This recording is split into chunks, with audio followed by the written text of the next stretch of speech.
métier consiste à apporter des solutions aux propriétaires en termes de prévention, d'entretien, maintenance et de sauvegarde de leur patrimoine mobilier et immobilier au travers de techniques innovantes et respectueuses du support et de l'environnement. La technique doit s'adapter au support quel qu'il soit, pierre, brique, bois, métal ou verre. Après le traitement, il est possible de prévoir une protection adaptée pour ralentir l'effet du temps et des intempéries. Ce traitement n'est pas nécessaire pour de la pierre calcaire.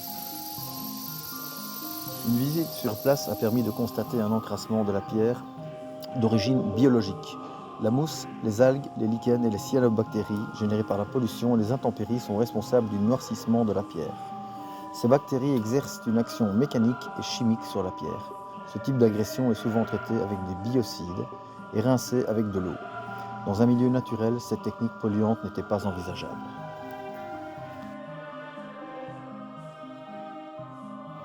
Nous avons testé différentes techniques possibles, la cryogénie, le cryogommage et l'aérogommage.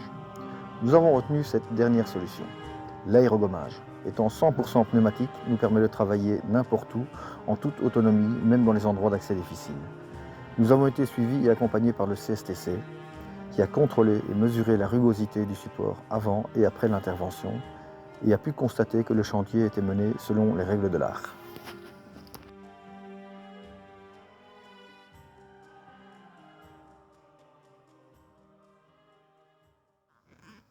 Préparation du chantier avec masquage et protection.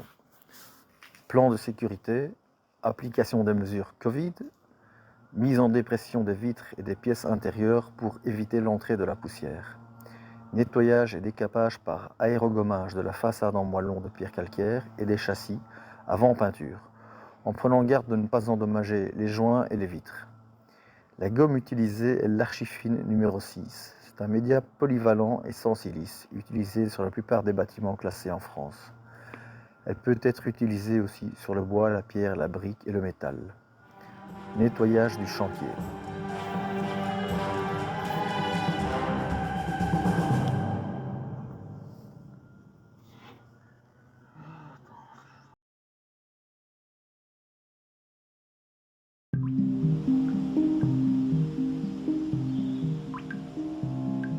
Bonjour Diego, est-ce que tu pourrais nous donner tes conseils pour encore mieux entretenir la pierre? Oui, donc mes conseils seraient d'utiliser des nouvelles technologies aujourd'hui justement qui sont en concordance avec le climat et l'écologie. Et donc c'est le principe de la photocatalyse. Il existe maintenant des produits tout à fait intéressants qui vont permettre de nettoyer. Donc ce sera de l'auto-nettoyage par photocatalyse. On peut en parler plus longuement si vous voulez ensemble après.